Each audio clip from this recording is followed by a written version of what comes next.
Hello, this is Dr. Grande. Today's question asks if I can analyze the mental health and personality factors that may be at work in the case of Nikola Tesla. Just a reminder, I'm not diagnosing anybody in this video, only speculating about what could be happening in a situation like this. If you enjoyed this video, please like it, subscribe to my channel, and consider supporting me on Patreon. I'll put the link to Patreon in the description for this video. So first I'll look at the background of Tesla, and then I'll move to the mental health and personality factors. Nikola Tesla was born in a village named Smiljan in the Austrian Empire on July 10, 1856. This is now Croatia. He was an ethnic Serb.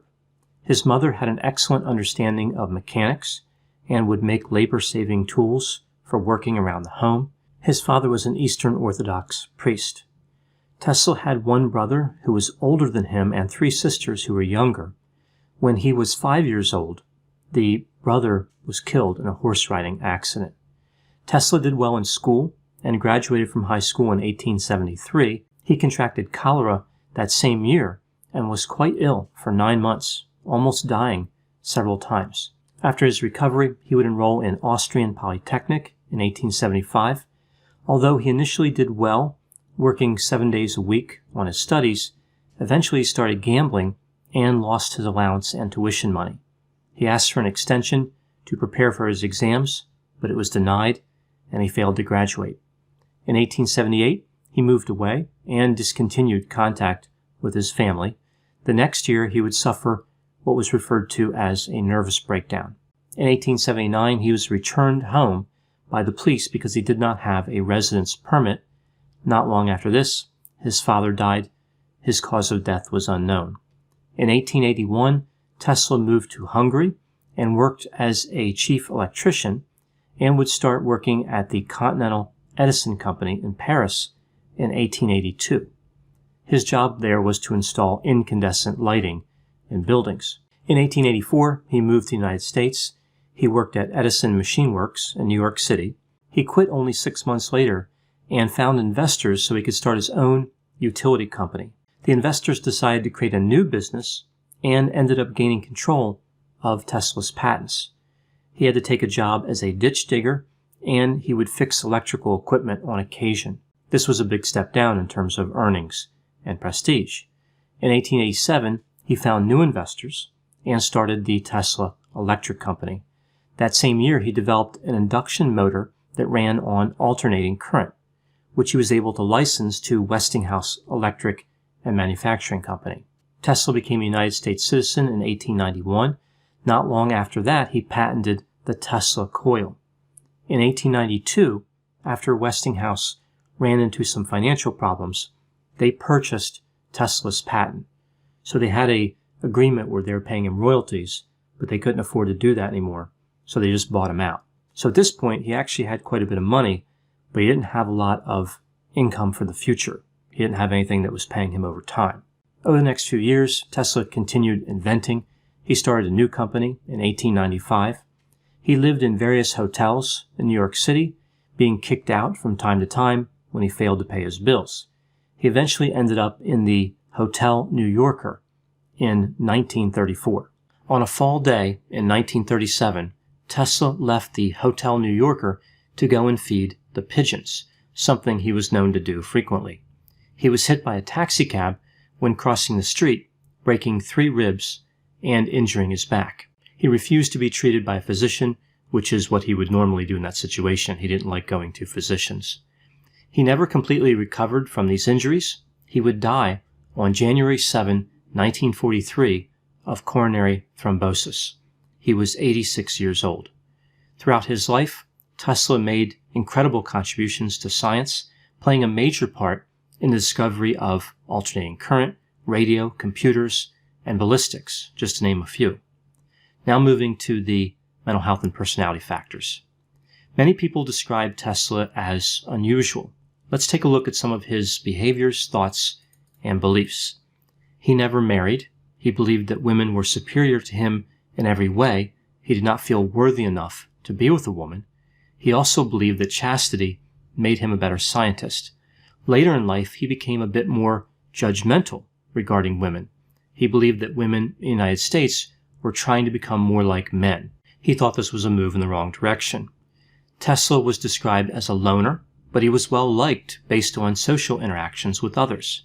He was called modest, refined, sincere, sweet, and generous. We see an unusual balance here, someone who keeps to themselves, but also makes a good impression when socializing. He had charisma and understood the importance of appearance. Tesla claimed to have unusual sleep habits. He never slept more than 2 hours in a night, but he would take naps during the day. Sometimes he would stay up for days at a time. He would normally work from 9 a.m. to 6 p.m. He would eat dinner at exactly 8:10 p.m. Then he would return to work, sometimes all the way until 3 a.m. Tesla liked to gamble.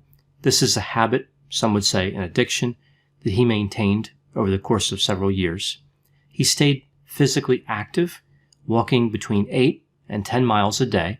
Over the course of his life, Tesla had obtained somewhere around 300 different patents in a number of countries. He also invented a number of items that never received a patent. Tesla was remarkably intelligent. In addition to that, he had a gift for language, eventually learning 8 languages. Ostensibly, he had a photographic memory.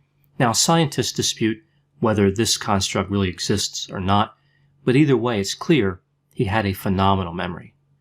Taking a look at his potential personality profile using the 5-factor model, he had high openness to experience. In addition to engineering and physics, he had an interest in art and philosophy. To say he was intellectually curious seems to be a bit of an understatement. He had mid-range conscientiousness. He had a great work ethic, but he wasn't always well organized.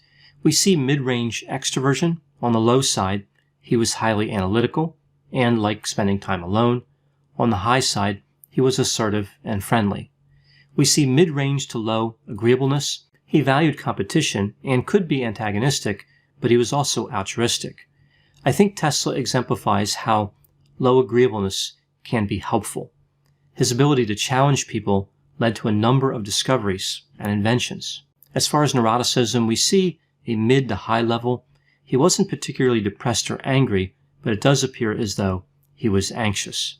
Tesla had some family history of mental illness. His father may have had schizophrenia, and his brother had hallucinations. Tesla also appeared to have hallucinations. Several people who knew Tesla described him as insane and or eccentric. There is quite a bit of evidence supporting the idea that his behavior was aligned with obsessive-compulsive disorder, OCD. He had an obsession with the number 3 that started sometime around 1917. He would walk around a city block 3 times before entering a building. Upon exiting the building, he would always walk right. He would walk around the block before leaving the area. He demanded 18 fresh towels each morning and used 18 napkins when eating. He would swim 33 laps around the pool. If he lost count, he would start over. And he would only stay in a hotel room if the room number was divisible by 3. This reminds me of a story from my clinical experience, but I'll save that to the end of the video. Tesla appeared to be heavily invested in cleanliness. He was extremely afraid of germs and disease. He washed his hands frequently. He would make sure his food was boiled before eating it. He refused to shake hands and wore gloves. He avoided touching his own hair. He did not like hair in general, and he feared round objects. So I imagine hairballs would be particularly scary for him. He could not stay around a woman if she was wearing pearl earrings. He really hated all jewelry. He would calculate the cubic mass of food on his plate and the number of jaw movements necessary to consume it. He had an obsession with pigeons. He spent a lot of time with them, feeding them, and nursing them back to health if they were injured. There was one particular pigeon who he said he loved like a man loves a woman. As long as he had her, there was purpose in his life. Even though this particular interest in pigeons seems a bit extreme, there have been other famous people who liked pigeons. For example, Elvis Presley, Mike Tyson, Paul Newman, and Maurizio Gucci. So getting back to the OCD, it appears as though Tesla may have had this disorder, but I'm not aware of any evidence that he was formally diagnosed. As far as his eccentric behavior and hallucinations, it's possible that he was somewhere on this continuum containing cluster A personality pathology and schizophrenia. For example, schizotypal personality disorder would explain the lack of close relationships, the odd thinking, the bizarre behavior, and maybe even explain the hallucinations. Because even though schizotypal doesn't have hallucinations, it does have unusual perceptual disturbances, which one could think of as being on a continuum with hallucinations. Tesla had a number of mental health and personality attributes which would normally cause some type of impairment. And even though he struggled in a variety of ways, for example, with all his inventions, he died with just a little bit of money to his name, he was still extremely productive. He was able to harness some of his obsessive tendencies and convert them into productivity. It's quite sad that Tesla's contributions were really not understood until after his death. Those are my thoughts on Nikola Tesla. Please put any opinions and thoughts in the comment section. They always generate an interesting dialogue. As always, I hope you found my analysis of this topic to be interesting. Thanks for watching. So now getting to that story that I talked about before. So as with all stories about different things I've seen or heard in my various clinical roles, like as a supervisor, information has been changed to protect the innocent. So some time ago, a counselor who I had come in contact with had a client who was mandated to attend therapy sessions due to some involvement in the criminal justice system. The counselor was kind of new in the business and very clinically focused, so she tended to have a narrow view when working with clients. She really only paid attention to information she believed was clinically relevant, for example, related to psychopathology. Now, this client either had OCD or was pretending to have it, but either way, he presented with these counting rituals. Let's say the number he was obsessed with was the number 4. Initially, he would say things like he had to open and close a door 4 times before entering a room, or flip a light switch on 4 times. This is a fairly typical expression of those counting rituals. A little later in therapy, he started to mix things up. Maybe it was just to cause trouble. It's not really clear. I think he probably sensed that the counselor was laser focused on the clinical aspects and maybe ignoring some of the context. Therefore, he started adding unusual objects or people into his narratives about the counting rituals.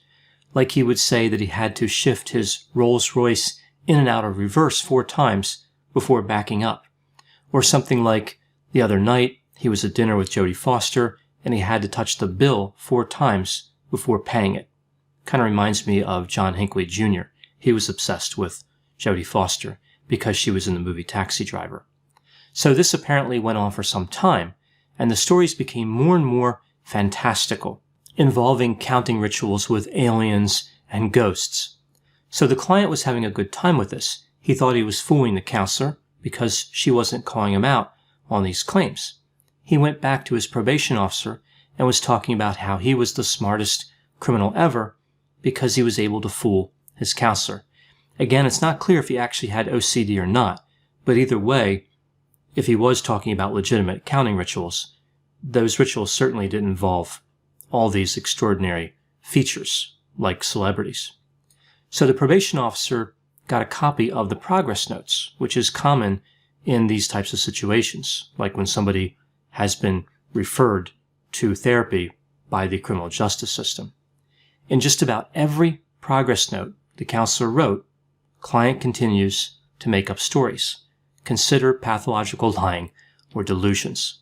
So she knew the whole time along that his stories were not true, even before the stories became unbelievable, because he kept changing the number he used in the counting rituals. Like in the examples I gave, I used the number 4, but he was using a lot of different numbers. He could be using 8, 2, 12, 15, like all these different numbers, and that's usually not how counting rituals present.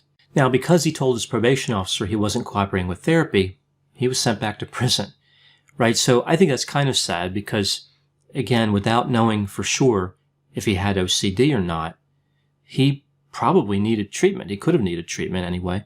So it seems reasonable that he would have been given another chance to restrict his narrative to truthful information. But that's not what happened. Now, I'm sure he got out eventually. It wasn't like a life sentence or whatever. I think he just went back for a few months. But either way, his lying got him some trouble. And I think, too, the counselor staying so clinically focused and not calling him out actually hurt him. So sometimes people complain when counselors challenge them. But really, I think this story illustrates anyway, that challenging can be quite valuable. If she had said, look, I don't believe you really had dinner with Jodie Foster, he might have said, okay, you caught me, and then changed his story. Instead, he was energized by her lack of response, and he kept magnifying the story and making it even more unbelievable, almost making it seem as though he was just not taking therapy seriously at all, like he was just mocking the system. And again, that landed him back in prison. He eventually complained to his probation officer and said the counselor did something wrong by not telling him that he was lying. This is like a burglar complaining that he twisted his ankle stepping on a dog toy left in the middle of a hallway in a house he was burglarizing.